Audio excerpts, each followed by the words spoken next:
اب مجھے یہ بتائیں کہ یہ جو اگر الیکشن ملتوی ہوتا ہے، اگر ہوتا ہے، ویسے میں بار بار کہہ رہا ہوں کہ الیکشن ملتوی نہیں ہونا چاہیے، اگر ہوتا ہے تو کتنے عرصے کے لیے ہوگا؟ پی آئی کی فلائٹ پھر میں کہوں گا وہ 2 دن چلتی ہے، 2 مہینے نہیں چلتی، جہاز خراب ہو جاتا ہے، انجن خراب ہو جاتا ہے، 4 مہینے نہیں چلتی، 1 گھنٹہ نہیں چلتی، مجھے کیا پتا سر؟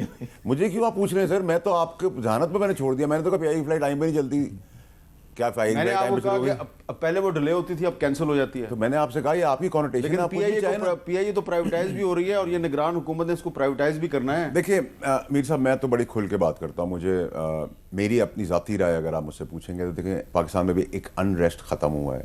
ڈالر نیچے آیا ہے، چینی نیچے آ گئی ہے، اسمگلنگ کم ہو گئی ہے، اسٹاک ایکسچینج آسمان سے باتیں کر رہا ہے، کچھ بہتری ہے، کچھ ٹینشن بے چینی کچھ ہلکی سی کم ہے، نکالنے کو رستہ. اچھا، اگر آپ برا نہ بنائیں، آپ کہہ رہے ہیں کہ ڈالر بہتر ہو گیا، بالکل بہتر ہوا ہے، آپ کہہ رہے ہیں کہ کچھ سٹاک مارکیٹ بہتر ہوئی، آپ صحیح کہہ رہے ہیں، لیکن دوسری طرف ایک بہت فیکٹ ہے جس کو آپ جھٹلا نہیں سکتے کہ ہمارے جو کیئر ٹیکر پرائم منسٹر ہیں ان کا تعلق بلوچستان سے ہے، ہمارے فیڈرل انٹیریئر منسٹر کا تعلق بلوچستان سے ہے، ہمارے چیف منسٹر کا تعلق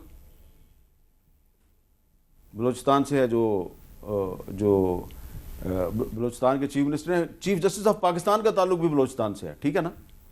لیکن پچھلے 3-4 مہینے میں اتنی زیادہ انفورسڈ ڈسپیرنسز ہوئی ہیں، اتنے لوگ لاپتہ ہوئے ہیں کہ آج پورا جو کوسٹل بیلٹ ہے وہاں پہ آج ہڑتال ہے، کیونکہ لوگوں کو مار مار کے ان کی لاشیں پھینکی جا رہی ہیں اور معاملہ اسلام آباد تک پہنچ چکا ہے. اور اسلام آباد کے پریس کلب کے باہر بھی جو بلوچ فیملیز ہیں انہوں نے آج ایک پروٹیسٹ کیمپ لگایا ہوا ہے. ذرا آپ کو میں دکھانا چاہتا ہوں جی کہ چیف جسٹس آف پاکستان کا تعلق بلوچستان سے ہے، پرائم منسٹر کا تعلق بلوچستان سے ہے، لیکن اسلام آباد میں بلوچستان کی مائیں بہنیں کیا کہہ رہی ہیں، ذرا سنیں. دلوں میں امید کے دیے جلائے یہ بوڑھی مائیں اور بہن بیٹیاں بلوچستان سے ایک بار پھر شہر اقتدار اسلام آباد میں اپنے پیاروں کی بازیابی کے لیے احتجاجی کیمپ لگائے بیٹھی ہیں. Voice for missing Baloch persons کے مطابق نگراں حکومت کے دور میں 270 افراد کو جبری طور پر لاپتہ کیا گیا. اکثریت بلوچ طلبہ کی ہے. اس حکومت میں تو اس میں ہم دیکھتے ہیں تیزی آئی ہے، لوگوں کو، اسٹوڈنٹس کو گھروں سے یونیورسٹیز ہے وہاں سے لاپتہ کر کے فیک انکاؤنٹر کے نام پہ مارا جا رہا ہے. سرفراز بگٹی کی کمیٹی بنانے کے بعد ہمارے کئی لاشیں گر رہے ہیں. یہ مسئلہ صرف ایک صوبے تک محدود نہیں بلکہ ملک بھر میں جبری لاپتہ افراد کی تعداد میں اضافہ جاری ہے. ڈیفنس آف ہیومن رائٹس کے مطابق نگراں دور حکومت میں 25 افراد جبری لاپتہ ہوئے. لواحقین کمیشن آف انکوائری پر عدم اعتماد کا اظہار کرتے ہیں. یہ بھی ہمارا مطالبہ ہے کہ جو کمیشن آف انکوائری ہے اس کو فوری طور پہ بند کریں. سپٹمبر سے یہ کام نہیں کر رہا اور 12 سال سے ہمیں اس میں چکی میں پیسا گیا ہے.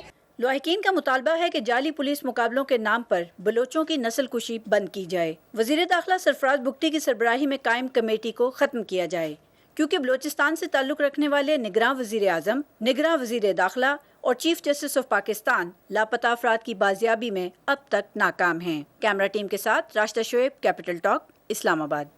جی واڈا صاحب، آپ بتائیں کتنی بہتری آئی ہے پاکستان میں کہ پاکستان کے ایک صوبے میں 250 سے زیادہ لوگ لاپتہ ہو گئے ہیں. دیکھیں میر صاحب، بڑے افسوس کی بات ہے اور اس پہ جتنا افسوس کیا جائے کم ہے. لیکن جب آپ کے پاکستان میں ہمارے وہاں ہم بہت انسانیت کی بڑی فکر کرتے ہیں. جب ہم ریفیوجیز کی، افغانیز کی نکالنے کی بات کرتے ہیں تو ہمارے اندر کا درد جاگ جاتا ہے. ہم ہیومن رائٹس کی بات کرتے ہیں اور ہمیں اپنے ملک کی فکر. ایران نے بھی ایکشن لیا ہے، ویزا پاسپورٹ کے بعد بھی وہ ایکشن لے رہے ہیں کہ بھائی وہ اپنا ملک کیوں تھریٹ لائن پہ لگائیں گے، ٹھیک ہے.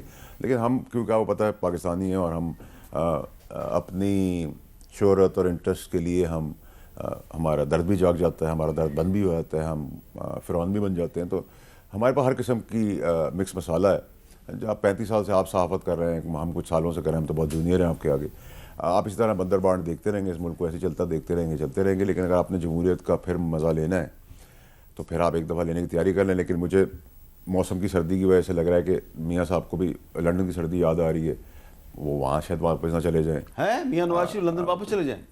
دیکھیں پاسبلٹیز تو بہت ساری ہیں نا. میں تو آپ کو پاسبلٹیز دیتا ہوں، وہ بات اللہ میں ٹھیک کر دیتا تو میں کیا کر سکتا ہوں.